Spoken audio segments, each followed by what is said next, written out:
notre segment de 9h15 en ce jour d'Halloween, nous recevons Christian Page aujourd'hui. Bonjour, Christian. Bonjour.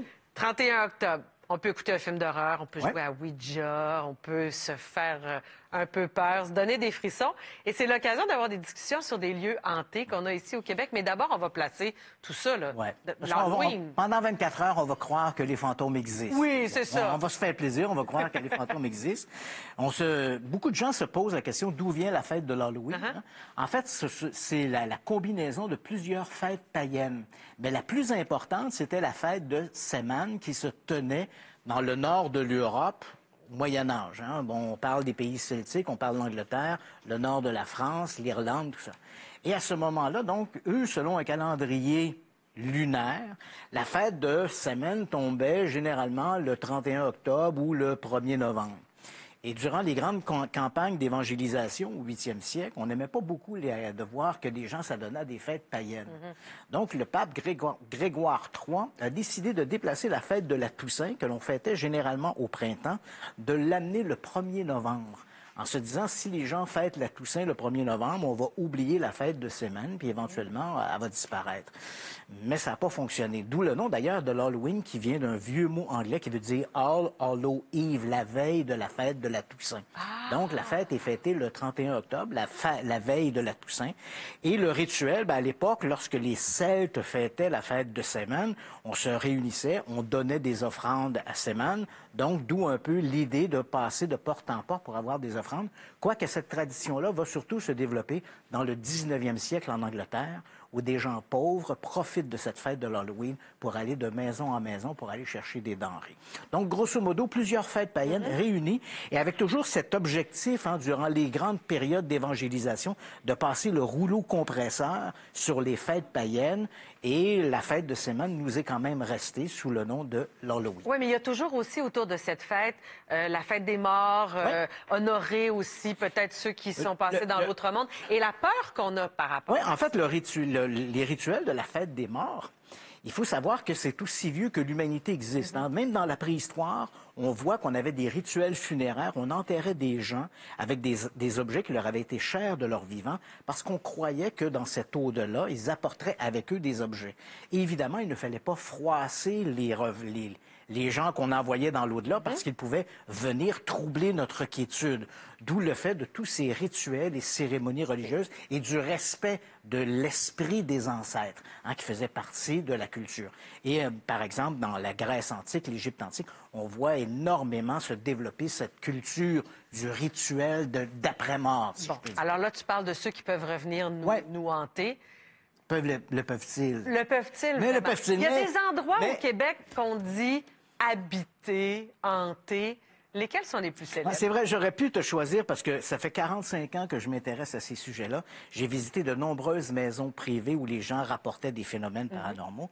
Mais pour les besoins, pour les circonstances, si les gens veulent se donner ce week-end un peu le frisson de la peur, il y a quand même des lieux publics qui ont la réputation d'être hantés. Alors, partons de la ville de Québec vers Montréal. À Québec, sur la chaussée des Écossais, il y a le Centre culturel Morin, magnifique bâtiment, un peu style Tudor à l'extérieur. L'intérieur est absolument à voir avec des bibliothèques de style victorienne. Et il faut savoir que le Centre Morin a été construit au tournant du 19e siècle, donc au début du 19e siècle, et de 1813 à 1868, il était une prison commune. Ce qui était particulier de la prison du Centre Morin, on l'appelait aussi la vieille prison de Québec, c'est que les voleurs à la tire côtoyaient les assassins. Et parmi ces assassins, il y en a qui avaient eu des condamnations à mort. Et les condamnations à mort se tenaient au 2e étage, sur le balcon extérieur. Ouais, c'était des morts par pendaison. Oui, voilà, on dressait les échafauds, on pendait les gens, et c'était des pendaisons publiques. Donc, les gens assistaient à ces mises à mort. Éventuellement, le centre a connu plusieurs vocations. Les bibliothèques sont magnifiques. Tu me disais toi-même avoir fait un tournage là-bas. Ce sont des bibliothèques un peu de style victorien qui nous rappellent Harry Potter. Tout à fait. Mais il faut savoir que depuis des générations, les employés du Centre Morin rapportent des événements mystérieux, des craquements, des bruits de pas dans les escaliers, le système électrique qui fait défaut. Et étrangement, les anciennes cellules de l'ancienne prison de Québec peuvent toujours être vues parce qu'elles sont au sous-sol. Donc, si des gens vont visiter le Centre Morin, demandez à votre guide de vous faire visiter les sous-sols où se trouvent encore les geôles et les cachots. C'est un univers excessivement glauque et souvent, les gens rapportent y avoir ressenti des présences de ceux qui, malheureusement, sont passés à patresse entre les murs du Centre Morin. De cette prison municipale. Cette prison municipale. Allons à une autre prison à Trois-Rivières. Oui. Donc, direction Trois-Rivières, la vieille prison de Trois-Rivières. Il faut savoir que les prisons et les instituts psychiatriques ont la cote dans l'univers des fantômes.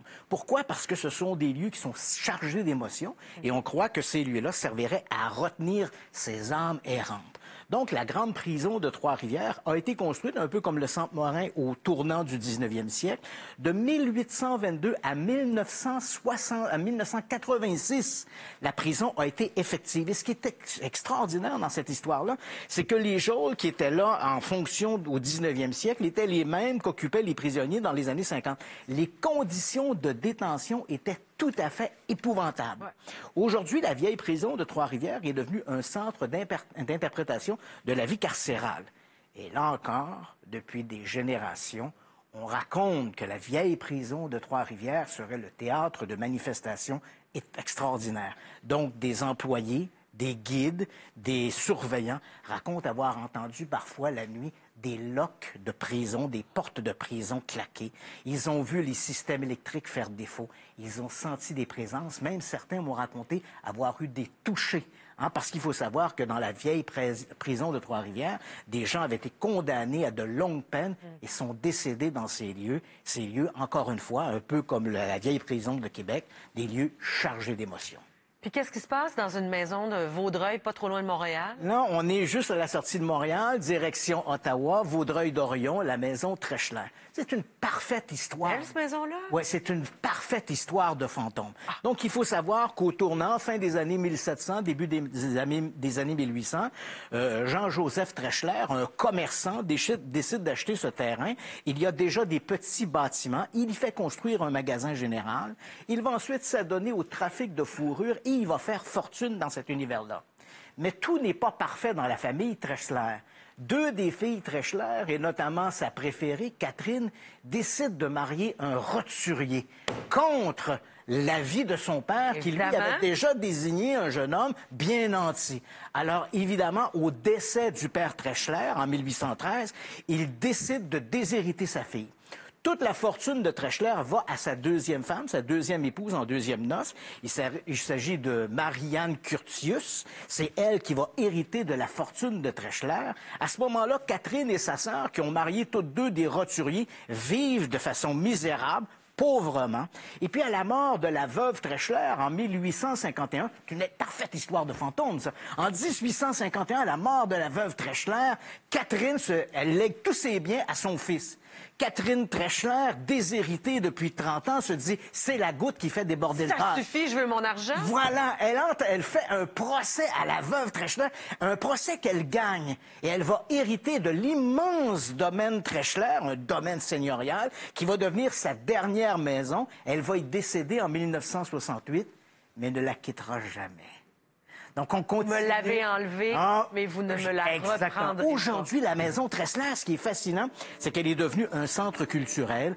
On y organise des vernissages, on fait parfois des petits concerts de musique de chambre. Pendant de longues années, les administrateurs de la maison refusaient de parler du fantôme de Catherine qui continue d'arpenter les corridors. Mais aujourd'hui, les nouveaux administrateurs acceptent de reconnaître la légende de Catherine. C'est ça. Et ils nous font visiter les lieux. On s'amuse avec le fantôme de Catherine. Qu'on y croit ou pas, quand tu nous le racontes, fascinant. Christian, c'est fascinant. Merci de ta visite. Ça me fait plaisir.